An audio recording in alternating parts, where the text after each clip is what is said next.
After I refused to hand over my car, my parents and sister conspired to leave me stranded in the middle of nowhere. The sun beats down like a hammer against an anvil, each ray searing my exposed skin as I stumble forward. My throat feels like sandpaper, my tongue swollen and useless in my mouth. I check my phone again, one flickering signal bar that appears and vanishes like a mirage.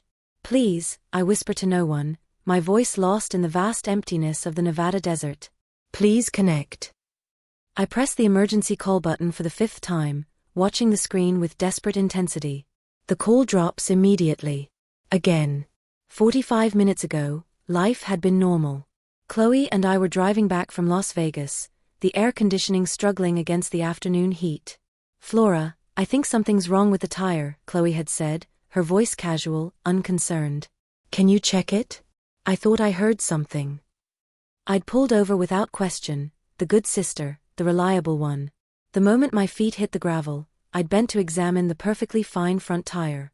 As I was examining it, 10 seconds later, the engine revved. When I straightened and turned, dust was already billowing around me, Chloe's face a blur behind the windshield of my Honda Civic, my car, as she sped away. I stood frozen, my mind refusing to process what my eyes had seen. My sister had just abandoned me in the desert. The memory of finding those papers in Dad's office last week burns hotter than the sun overhead. College tuition receipts for Chloe, thousands of dollars neatly filed away while I worked double shifts at Murphy's Diner to put myself through community college. 7 years of waitressing, saving every tip, working holidays and weekends to finally buy that used Honda. My car. My freedom. My only real possession.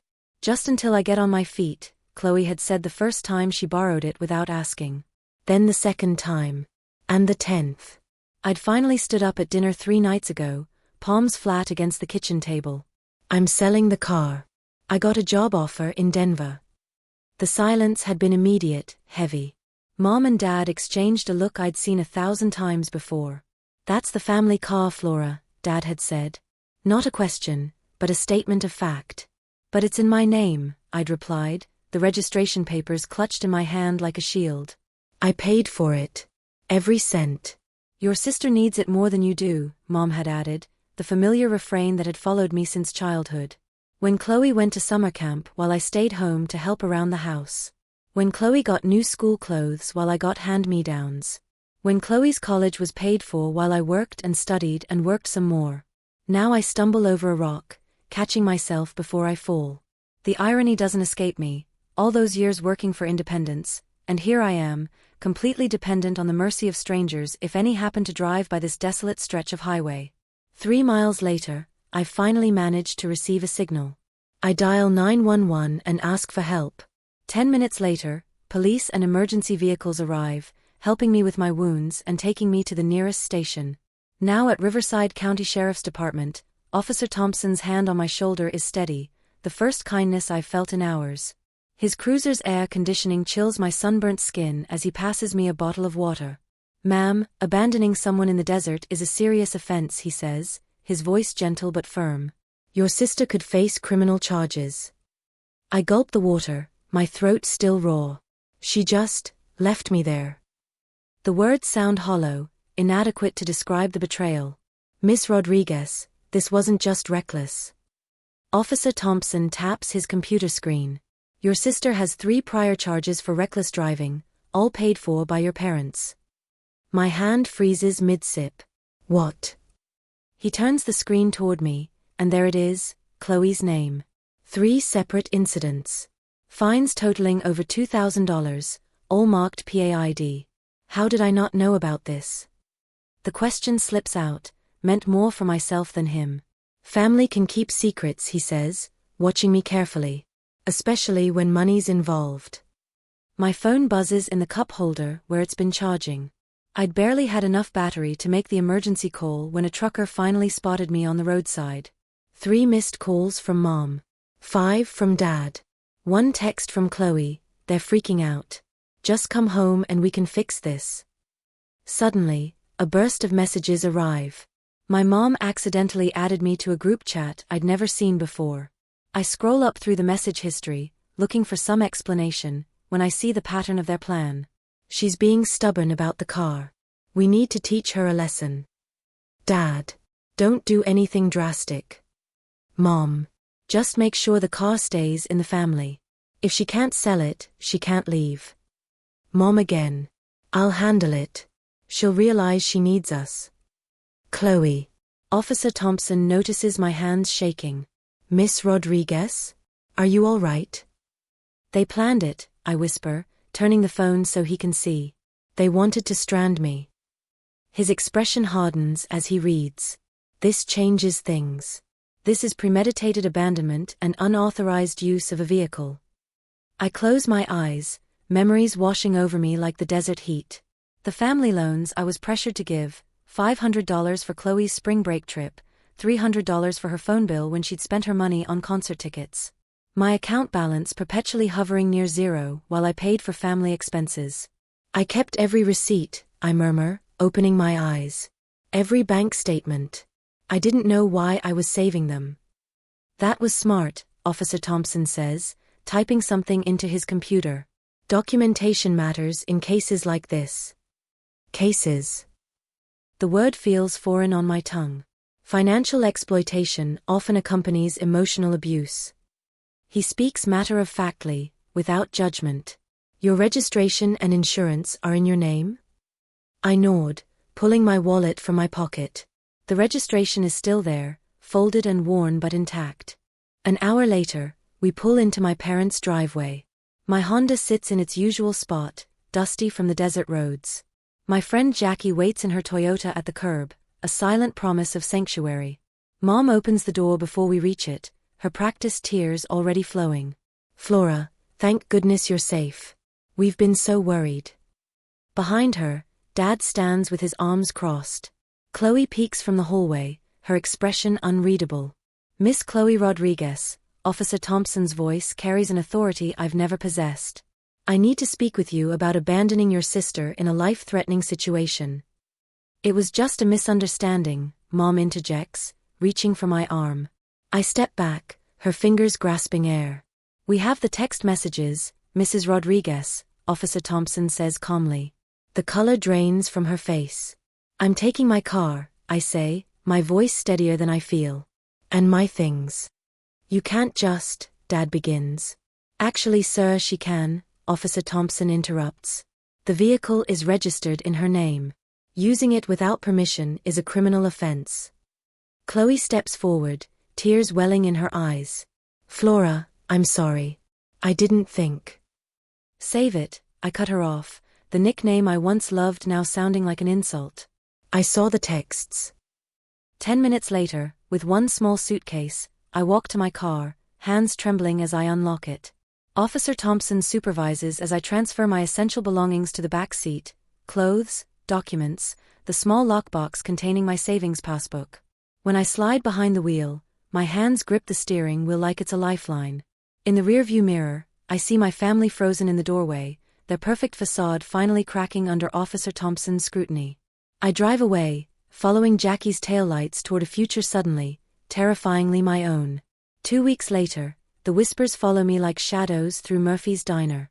They cling to the worn vinyl booths where I've served countless plates of meatloaf and apple pie for 7 years. Did you hear about poor Margaret's daughter? Mrs. Campbell's voice carries from table 8, intentionally loud enough for me to catch. Apparently she's having some sort of breakdown, left home without a word. I steady the coffee pot, my knuckles white around the handle. 3 tables to go, just keep pouring. Well, after what happened in the desert, her companion replies, voice dropping to a theatrical whisper. Frank at the sheriff's office said Chloe's story checks out. The girl's been unstable for months. The coffee sloshes over the rim of a mug, narrowly missing Mr. Henderson's newspaper. He glances up, offering a smile that doesn't quite reach his eyes. No worries, Flora. Heard your folks are worried sick about you. 3 days later, the diner bell jingles, and my father steps inside, his Sunday suit pressed and perfect at 2 p.m. on a Tuesday.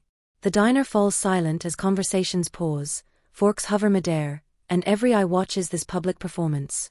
Flora, his voice carries the weight of authority he's wielded my entire life.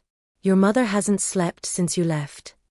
7 customers, 3 waitresses, and Martha herself all pretend not to listen. We need to talk, daughter. In private. I glance toward Martha, who stands with arms crossed behind the counter. She gives a subtle nod toward the back hallway, permission to step away. More than that. Permission to choose. I'm working, Dad. My shift ends at 4. His eyes narrow slightly, scanning the diner before returning to my face. This isn't like you, Flora. We raised you better than this. Better than what, exactly? The words escape before I can trap them behind my teeth. A muscle twitches in his jaw. Your mother is heartbroken. I'm sorry to hear that. And part of me truly is. The dutiful daughter they cultivated still lives inside me, whispering that good girls don't cause their mothers pain. We can discuss this at home. Where you belong. Home. The word lands like a fist. The house where my bedroom walls remained bare while Chloe's overflowed with treasures. Where my paychecks disappeared into family emergencies that somehow always centered around my sister. My home is with Jackie right now. Dad's eyes harden. Family stands by family, Flora Lynn. Yes, I meet his gaze squarely. They do. The diner door jingles again, and my heart sinks as Chloe enters, eyes red-rimmed and puffy. Her practiced vulnerability draws immediate sympathy from the room. My sister, who left me to die in the desert, now the picture of remorse in her pale blue sundress. Flora, she whispers, voice cracking perfectly. Please. She approaches slowly, aware of our audience. My regular Tuesday customers watch with undisguised interest, the Rodriguez family drama playing out between the lunch and dinner rush. I've been trying to call you, Chloe continues, tears spilling down her cheeks. I know what I did was terrible. I was scared and stupid, and I didn't think. I say nothing, feeling the weight of expectation from everyone watching. The script calls for forgiveness now, the magnanimous older sister embracing the prodigal younger one. I've been seeing someone, Chloe continues, voice dropping. A therapist. I have issues with jealousy. With you having things I don't. Mrs. Campbell nods approvingly. Mr. Henderson dabs at his eyes with a napkin. Please come home, Chloe finishes, reaching for my hand. Mom needs you. Dad needs you. I need you. 7 years of waitressing have taught me to read people. This performance isn't for me, it's for our audience. For the whispers that will follow, did you see how that poor girl begged for forgiveness while her sister just stood there like stone? I'm glad you're getting help, I say finally, stepping back from her touch. But I can't come home right now. A week later, I sit in Judge Martin's office, manila folders spread across his mahogany desk like evidence in a trial. The afternoon sun streams through tall windows, illuminating years of carefully preserved documentation. This is extensive, Judge Martin says, adjusting his reading glasses as he reviews my bank statements. 7 years of financial records. I've kept everything, every receipt from Murphy's Diner, every deposit slip, every loan document my parents pressured me to sign. The paper trail tells a story my family hoped would remain buried.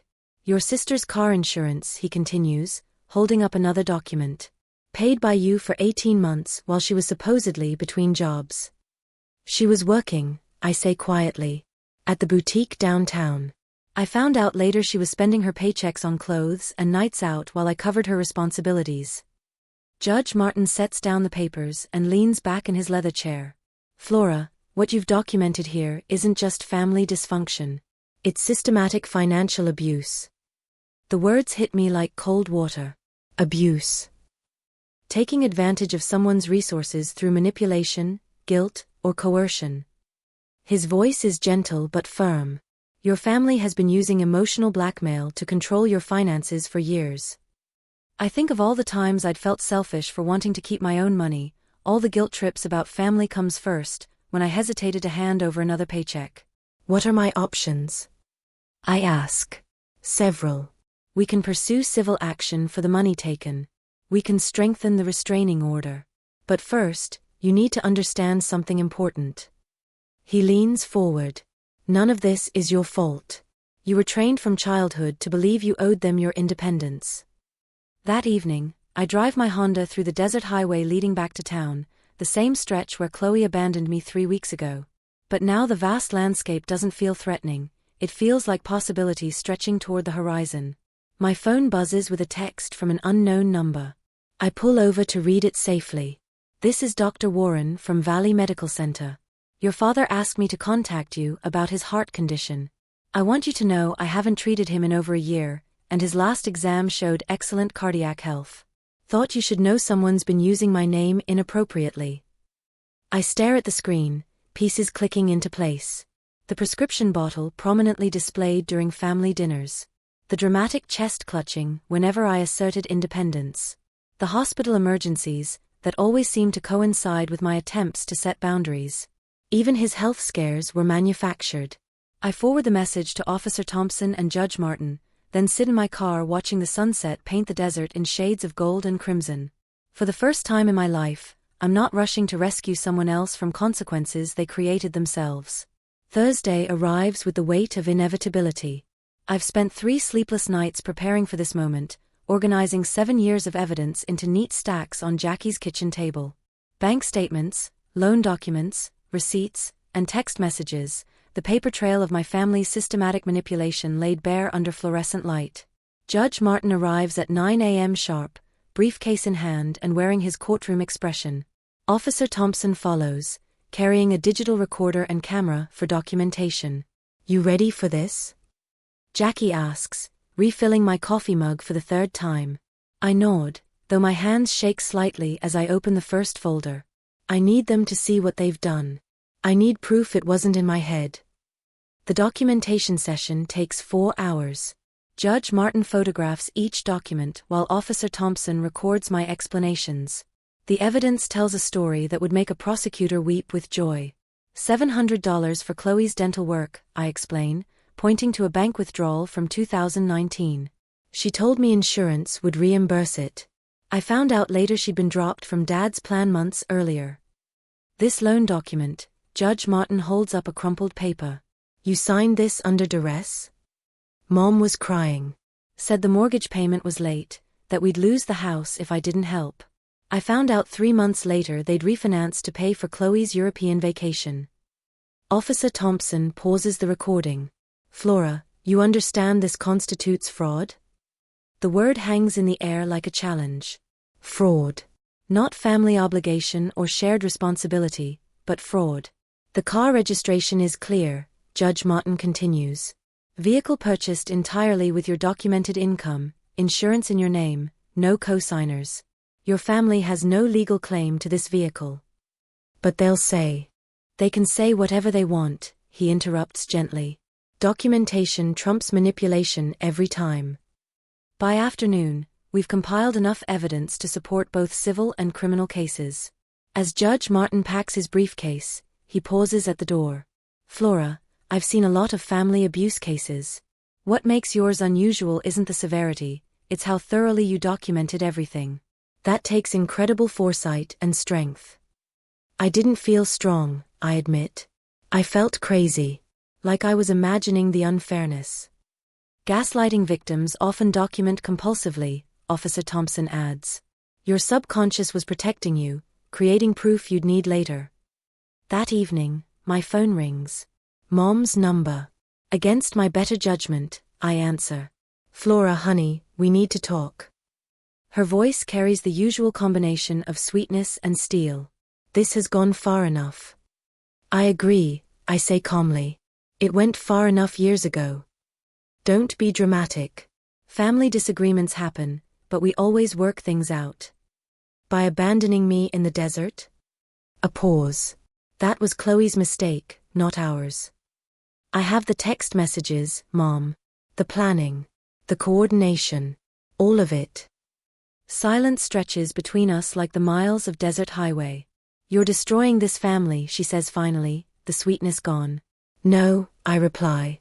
I'm finally refusing to let this family destroy me. 6 months later, the morning sun streams through gauze curtains I picked myself, painting golden patterns across my small Denver apartment. I trace my fingers over the paralegal textbook on my desk, yellow highlighter marks transforming legal jargon into stepping stones toward my future. My first office paycheck, still in its envelope, is pinned to the corkboard above, tangible proof that waitressing at Murphy's Diner is finally behind me. I pause before dialing the phone company. One deep breath, then another. I'd like to change my number permanently, I tell the customer service representative, my voice steady. When she asks if I want to notify anyone of the change, I simply say, no thank you. The small click as I hang up feels monumental. This morning, I'm driving my Honda along that same stretch of desert highway. The steering wheel feels different under my hands, this car purchased with my own money, chosen for reliability rather than someone else's approval. I recognize the mile marker where Chloe abandoned me, but today I pull over by choice. The Colorado sunset transforms the landscape into a watercolor painting, crimson and gold washing over sand and scattered brush. I step out, boots crunching on gravel, and breathe deeply. The vastness that once terrified me now feels like possibility stretching toward the horizon.